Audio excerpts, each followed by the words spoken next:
The saying is insightful. Notice how the person who is not there is usually the one likely to be talked about disparagingly. If someone is not there to explain themselves, they are the ones who get to be wrong.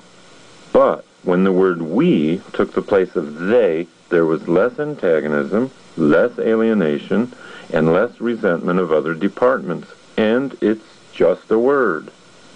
Previously, the employees were using they all the time. They won't let us do that, or they don't pay me enough to do that, or they don't understand us.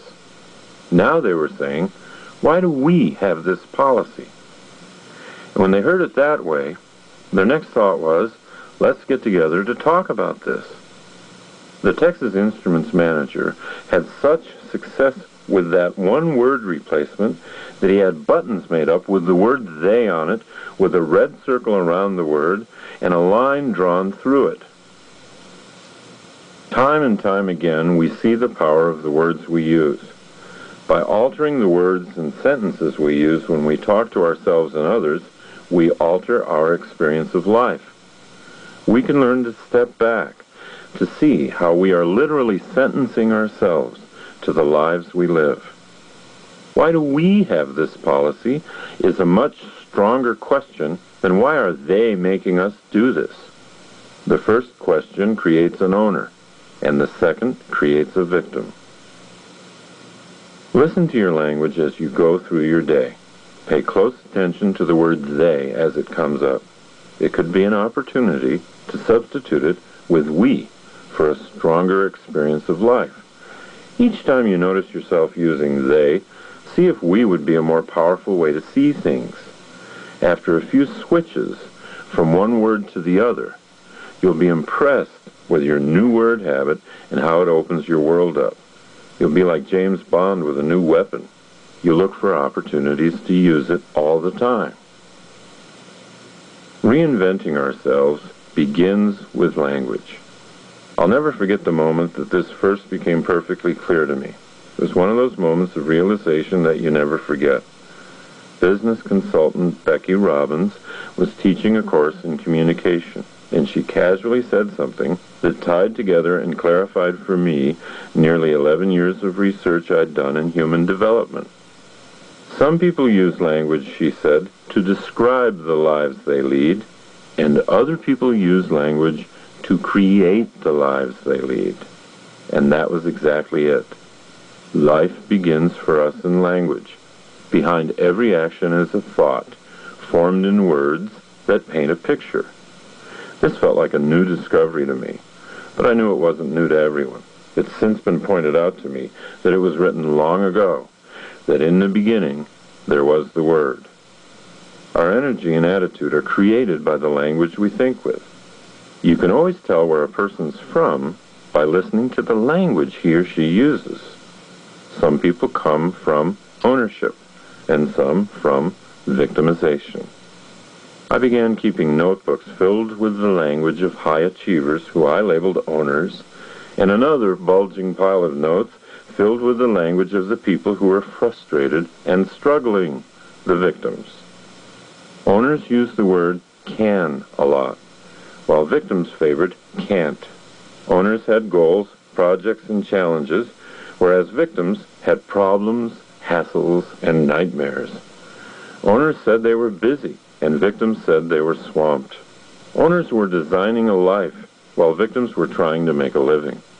Owners were psyched and excited about changes in the workplace, while victims were worried and ticked off.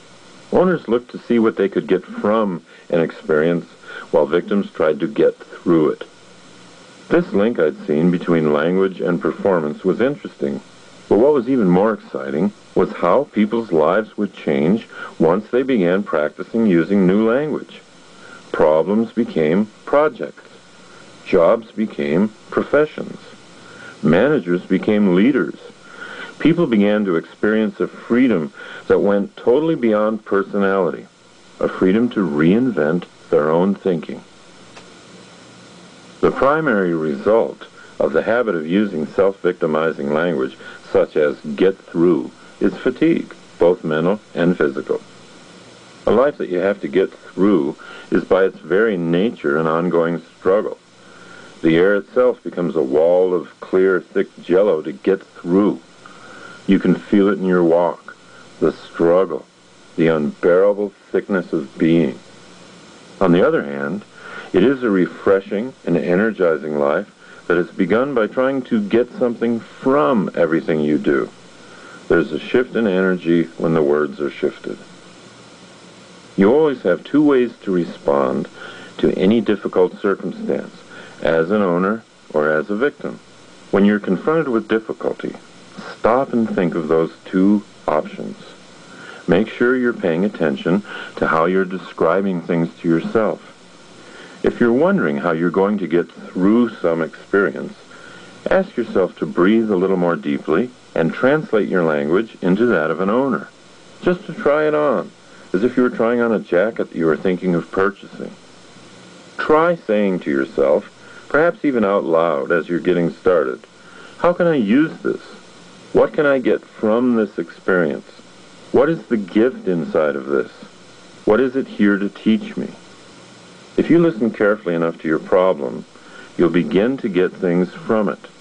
You will no longer want to get through it. Soon, it will no longer even be thought of as a problem. It'll become another small but creative turning point in your life, and you'll be in charge of those turning points, like an architect inventing a city. People will notice that you have changed. There is one word that does more damage and creates more victims than any other. It's the word should, and you should never use it, at least not to motivate yourself, because it has the opposite effect of motivation. Should actually reduces your motivation every time you use it. Should is the most tranquilizing word in the English language. It's verbal Valium shot straight into the brain. When I tell myself I should do something, I'm actually reducing the chances that I'll do it. This goes for the variations I ought to, I'm supposed to, I'm obligated to, they're going to get me if I don't. One of the reasons why should doesn't work as an energizer is its profoundly unfriendly nature. I would never use the word should with a friend. I would never say, "Hi Fred, how's it going? Hey man, you should lose some weight." Words are stronger than drugs, and they operate on the brain in a remarkably similar way. Where the victim is accidentally taking a tranquilizer, I should, the owner is taking a breath of fresh oxygen. I want to. When you're doing something because you want to, you're doing it with a different spirit. You can set yourself on fire and burn through all of your work. When a victim is doing something because he should, he's doing it resentfully and reluctantly if he's doing it at all. He's driving, but there's always one foot on the brake. Because of the results of the internal language they use, most victims see themselves as procrastinators. Then they wonder how that trait became a part of their personalities. Then, by thinking that procrastinating is a permanent part of their permanent personalities, they never change. How could they? It's a part of who they are. But procrastination is only a habit. It's not a part of anyone's personality. Personality is the victim's myth. It's a myth victims use to justify lifelong passivity. This kind of passivity becomes a prolonged kind of suicide. Language is a matter of life and death. Life and death issues are at stake in how we talk to ourselves. Should leads to depression. Depression can sometimes lead to suicide, even when it doesn't.